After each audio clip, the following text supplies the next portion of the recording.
Good morning students. आज हम science में 14 चैप्टर समतल पृष्ठों पर प्रकाश का परावर्तन में दर्पण पढ़ेंगे। दर्पण मिरर यदि किसी चिकने पारदर्शी माध्यम तल के एक पृष्ठ पर कलई अथवा लाल ऑक्साइड का लेप करके दूसरे पृष्ठ को परावर्तक पृष्ठ बना दिया जाए तो यह निकाय दर्पण कहलाता है। दर्पण को उनकी आकृति के अनुसार दो भागों में बांटा जाता है।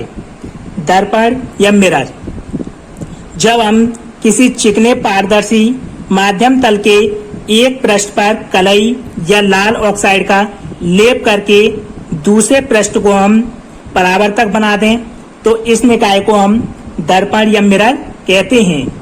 दर्पण दो प्रकार के होते हैं। नंबर फर्स्ट समतल दर्पण, सेकंड गोलीय दर्पण।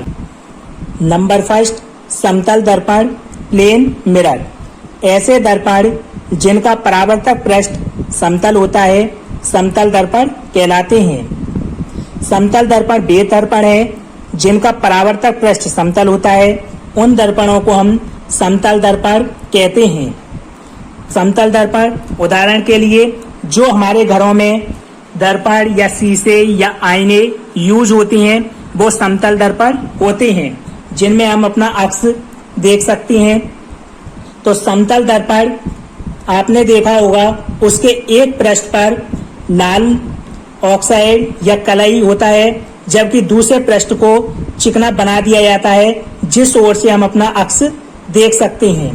तो ये परावर्तक पृष्ठ होता है जिस ओर से हम अपना अक्स या अपनी परछाई को देखते हैं।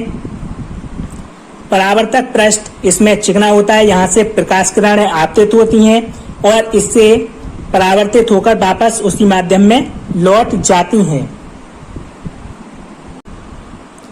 सेकंड गोलीय दर्पण स्फेरिकल मिरर यदि किसी कांच के खोखले गोले को काटकर उसके एक पृष्ठ पर चांदी की पॉलिश या कलई कर दी जाए तो प्राप्त दर्पण गोलीय दर्पण कहलाता है।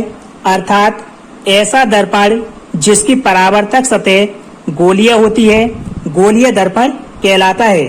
गोलीय दर्पण वे दर्पण होती हैं जिन्हें हम कांच के खोखले गोले से काटकर उसके एक पृष्ठ पर चांदी की पॉलिश या कलई कर देती हैं तो इस प्रकार बने दर्पण को हम गोलीय दर्पण कहते हैं। या ऐसा दर्पण जिसकी जो परावर्तक सतह है वो गोलीय होती है उसे हम गोलीय दर्पण कहते हैं। गोलीय दर्पण दो प्रकार के होते हैं। नंबर फर्स्ट अवतल दर्पण, सेकंड उत्तल दर्पण। तो जो गोलीय दर्पण है वो दो प्रकार के होते हैं। नंबर फर्स्ट अवतल दर्पण कॉनकेव मिरर, सेकंड उत्तल दर्पण कॉन्वेक्स मिरर। इसमें ये किसी गोले का खोखला भाग है, इसे हमने काट के इसके एक ओर पॉलिश कर दी है और दूसरे पृष्ठ को हमने परावर्तक बना दिया है। इस प्रकार बने दर्पण को हम अवतल दर्पण कहते हैं। जबकि इसमें ये किसी खोखले गोले का भाग है, इसे हमने काटकर इसके आंतरिक अंदर वाले हिस्से पर पॉलिश कर दी है और इसे दूसरे वाले पृष्ठ को हमने चिकना या परावर्तक बना दिया है जिस ओर से प्रकाश परावर्तित होगा। इन दोनों दर्पणों का अध्ययन हम नेक्स्ट चैप्टर में विस्तार से करेंगे।